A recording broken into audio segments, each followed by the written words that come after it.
Okay, everybody, welcome to I Refuse to Fail, and we're going to have a business topic discussion today, and we're going to talk about strategic partnerships. And what I mean about that is everybody uses different methods to create strategic partnerships.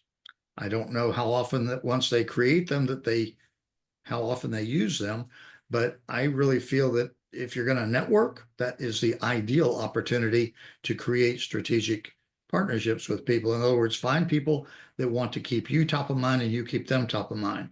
I think the biggest mistake personally in this discussion to start off is people meet people and then they're gone. They don't follow up, and the fortune's in the follow up. If you find somebody you can align yourself with, you know, like, and trust them, they know, like, and trust you. You can't do that in one meeting. You've got to meet them on a regular basis. And I always encourage people to have several one-to-ones with someone if they seem to be in line with what your thoughts are. And because you just never know.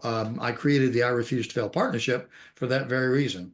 All of our partners, we meet once a month at least, and we're always here to help each other, which makes us keep them top of mind. Okay, Louise is a writer. Rob does insurance. Bill he's a great connector. And all of our partners. Carolyn, don't leave you out. She's got a tremendous electronic card for people. So whenever we're meeting people, we keep them top of mind and they keep me top of mind. And I think is the best way of doing business. And Angie is in the room too, and she works with people and their money. Okay. And we're talking about families, but a lot of times they have different ideas about what is needed to be done. She recently found somebody a whole bunch of money they didn't know they had. I mean, there's a value to that. So I keep that stuff in mind about them, and hopefully they're doing the same for me. I know they do because I get, they connect me with people. And so that's the whole idea of what we're doing here. But I think strategic partnerships is a great way to utilize networking to grow those. But there's probably other ways, and I'll be happy to listen to any of you that have something you want to comment on that. And as I said, just use the raise hand feature and we'll call on you. Carolyn, if you want to unmute. Yes, this is one of my favorite things about networking, to see when people really make that connection of what a strategic partner is. It's who is dealing with your target client, right? It's not necessarily someone that's in the same business or even related. It could be, right? If you're a real estate agent, it could be a mortgage broker. But if you are, let's say, a financial advisor, it could be the people that own the jewelry store, the country club tennis pro. So you start to think of you kind of put in the center of make the bullseye your ideal client, and then think about what they do in their daily lives. Where are they shopping? What are they doing? And who are the other professionals with whom they come in contact? And it's wonderful to see these like power teams work together. And it's all to service, because they want to get, all of these people want to provide great service to their favorite customers. So it works out for everyone, right? It's never really just one way street of just You're right. one. You're right. And there's power in numbers. Okay. And you don't need a lot of people. You need, but a dozen is a nice number. If you've got a dozen people that are keeping you top of mind and you're keeping, I mean, it's great to have more, but if but you got to start somewhere. Start with one. And I think the big misconception even about networking is people think, oh, that's a great platform. I'll go there and tell everybody what I have, so maybe they'll buy it from me. That's not where you're there. That's what networking's about in my mind. Okay. Those are what I call the nomad networkers. People are going event to event and find out if somebody wants what they have. And, I say this every time we talk, just about, that a blind squirrel gets a nut once in a while, but it's a rough way to do business. So you're better off utilizing it, I think, to build strategic partners. Anybody else in the room like to comment on this? Or is it just got to be me and Carolyn? Okay, Mike, if you want to unmute.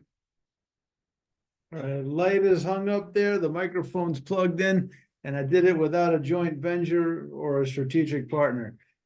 My first time with a strategic partnership, this is with the public relations firm, and he had this package for public speaking to get you booked and get your one sheet together. I said, do you have any service to actually coach people on their speaking? They're like, no. there is such thing as that. I'm like, oh, I suppose. So it was this perfect joint venture, this perfect collaboration, and we were working on it. I got everything together, and then he said, Mike, I'm gonna have to table this operation. I'm traveling for the next couple of months. And he's been back for a year now from his trip, and we have not. I think he opened my MailChimp this past week, but just disappeared. So do That you was- think that he just decided not to do it, or do you think that, or did you not try to reinforce it yourself to get back with him? He's the one who he's the one who left. I'm gonna chase him down. Like I reached out to him, but it's on him. He's the one who disappeared. I'm gonna chase after him after he leaves and leaves Well, me no, out. it's not a matter of chasing him down. I'm just wondering if, I mean, were you looking at it as a strategic partnership, not necessarily somebody that could bring you business, but how you could help each other? And, We created a package where you get the whole, because he's got the different tiers of packaging. I said the world-class package is when we do it together and you get somebody to enroll in that package, and we give them the whole shebang, the one sheet, the actual booking, the outreach, and then my part of it is creating the signature talk. So you're not just reading bullet points. So it's not like, oh yeah, let me know when you have a client for me. We actually created a package together. Okay, And was then- that package to be sold? Yeah. Okay, What well, would no, we be that- giving away? Okay, this is kind of what I'm talking about. I'm actually glad you said that, because this is what I'm talking about. A strategic partnership isn't always about creating something together to make money. A strategic partnership is about getting to know what you each do, so that when you're talking to other people, you can refer that particular person to them.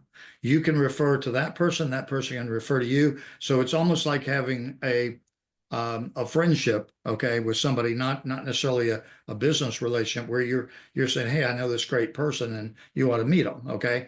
Or if you want to get it into the more personal, if it was a dating situation, it would be say, hey, boy, have I got a girl for you, or I got a guy for you, okay? It's not about you. It's about how you're helping the other person. And so it's, that's a collaborative effort that you're making as a result of meeting someone. What I'm talking about is creating strategic partnerships or relationships to where you're not there to sell them. It's not necessarily about whether they buy from you, you buy from them. It's only about getting to know them, like them, and trust them enough to where you feel comfortable connecting them with somebody else that might want what Mike has, or this other person. And when you do that, and you make that connection, that makes you a hero for him, because you connected him with somebody, and it makes the person you connected a hero. It makes you a hero with them because you connected them with that other person. And then for you, it makes them use you more top of mind. You can't wait for the other person to send you something. You have to be proactive with it. So that's kind of, I'm really glad you brought it up that way, because I think that's the misconception of what a strategic partner is. Chris? Hi, I love strategic partnerships. I belong in a couple different organizations, and they all encompass all their different businesses. And I've referred them all to many people because I do know, like, and trust them all. They've all become very, very good friends of mine because we've been together for years. And they refer me. It's a know, like, trust situation. And I wouldn't give it up for anything, that's just what it is. That's just what it is. So yeah. No, you're right. You're right. And you know what? You need to do it without any expectations. It's not Right. like, well, geez, I've sent that person 3 people. They haven't sent me any. That's not what it's about. You're No. still getting that know, like, and trust. And then all of a sudden someday that person found the right person to send to you. But sometimes seems like a one-way street, but that's why you don't do it with just one person. You create these strategic partnerships with a lot of people, and you can't meet and network with too many new people, So, I mean, that's my take on it. If somebody else has a different take on it, or you'd like to chime in, feel free to raise your hand, or, we can stop the recording. And Bill, you're unmuted. Yeah, I know. I'm trying to. You're all about this. I mean, this is what you do. Well, yeah, I suppose, but I mean, there's one thing that I think, and I agree with everybody's points, so I didn't want to belabor the obvious and state them again and again. I think the points were all really well taken. There's one criteria that I use in finding a strategic alliance, and that is, do they still have a fire in the belly? And the reason I bring this up is there's a lot of people who are calling on the same kind of people you are. They offer a complimentary, non-competitive product, program, or service. You know, they're just really wonderful people to be around.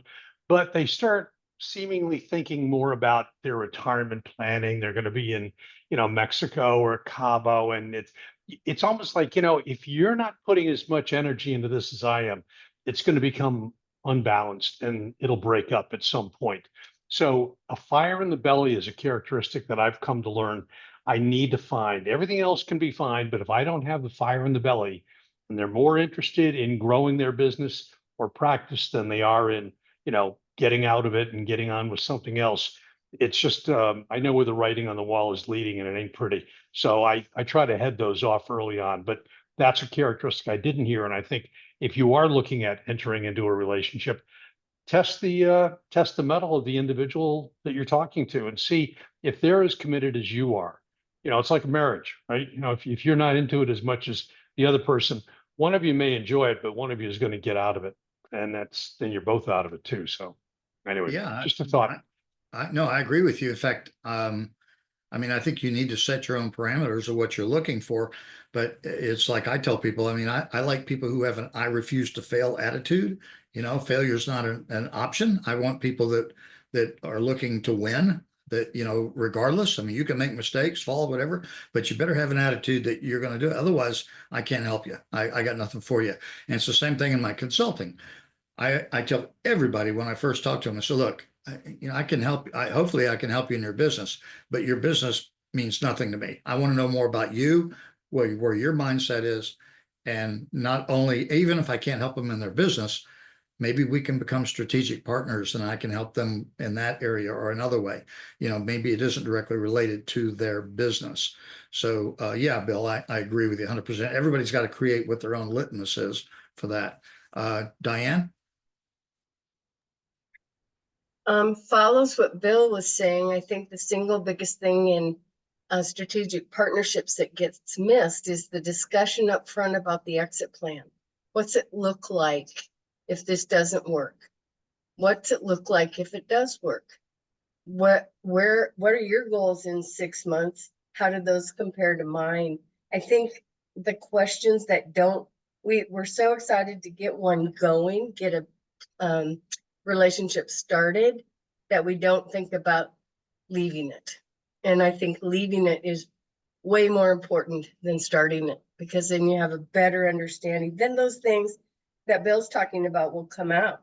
Well, I really want to be in Mexico in 9 months.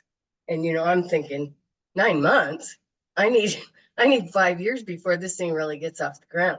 So I think those kinds of questions would really help solidify the partnership up front with right mindsets that match yours.